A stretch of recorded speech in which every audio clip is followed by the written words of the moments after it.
right, you need some help when it comes to managing your banking? Well, President and CEO of Wilsey Asset Management, Brent Wilsey, joins us to share his insight. Brent, good morning. Good morning. Good to be here. As always.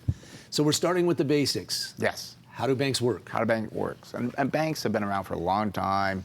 We know banks have all the money. Why is that? There's something called a spread. Banks make 2 to 4% off of the spread. They bring in money as assets, and then they loan it out at a higher rate. That's how a bank makes money. Now, they don't do it short term. You're not going to be great in 6 months.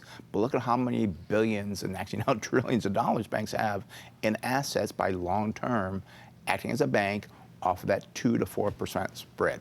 Okay. What about lines of credit?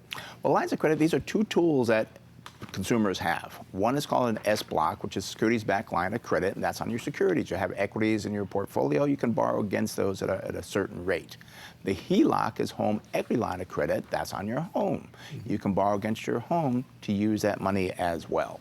Okay, leverage. I'm going right through your bullet points. Right through the bullet points, yeah, because people have been told that leverage is bad, debt is bad. And it is if you're borrowing against your credit card and going out and using it for dinners and shopping. That's bad credit. Good credit is where you borrow against something at, we'll say, 6 to 8%, and you get 8 to 10% return on it. That's a spread that you're going to do. So it's good leverage versus bad leverage. If you do that, and this is a long-term thing, I don't want people to think, because every year it doesn't work. There's times that banks lose money. Doing this, there's going to be years you don't make money on it. It is a concept that you do for a lifetime of how to manage money for your wealth to grow, because you want your assets to grow. So it's a long-term thing that you do.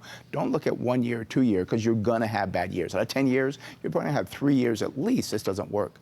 But over 10 years, you work off that spread of 2 to 4%, your assets will grow dramatically over time. How about the concern of rising interest rates? Well, this is the concern that people have, because say that you take out a line of credit against your equities, and you're currently paying 6%. That's like, okay, that's not bad. All of a sudden it goes up to 8%. Now you start feeling uncomfortable, because maybe your equities, you have a down year. We're like, oh my gosh, I only made 4%. I've lost 4% this year.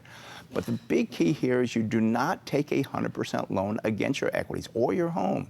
You do it reasonable. We don't recommend more than a 50% loan on your equity side, because you are going to have down years. You're going to have years where it doesn't work. But think about this. If you take out a 50% loan against $100,000, yet over 10 years, that $100,000 has more than doubled to $200,000. Well, wait a minute, you still have a lot more money because of that spread that you've done. The key is not to go out and use that money to go for shopping trips and everything else. You've got to invest it somewhere else, which is the key that I want to make sure that people understand. You've got to take that and invest it somewhere else that's going to grow money, because now you have that spread of 2 to 4%. You've invested that into something else. Maybe it's other real estate, maybe it's other equities, maybe it's other businesses. They've got to be safe as well. You're going to have phenomenal growth of your assets over the long term. But the key here again, be patient and don't get crazy. Don't speculate anything crazy, because you've got to buy good quality investments that will average 8, 10, 12% over time to get that spread, and also invest in something else that will do well. Be patient is a big thing when it comes to investing. How about dipping into the 401k?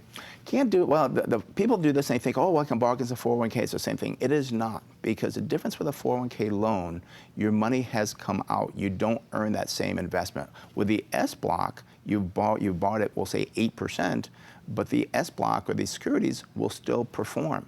When you do a 401k loan, you don't do that. And people say, well, I'm paying myself. It's a great idea. No, you're paying yourself maybe a 5, 6%. You're missing the concept that those equities would have grown at 10%. So 401k loans aren't the same thing. Okay, Brent Wilsey, Wilsey Asset Management seminars? No seminars, but I always recommend the newsletter. The newsletter at our website, smartinvesting2000.com, has become very popular because it gives a lot of great tips like we just talked about for investors and for consumers. All right. Thanks, Brent. You're welcome. Appreciate it.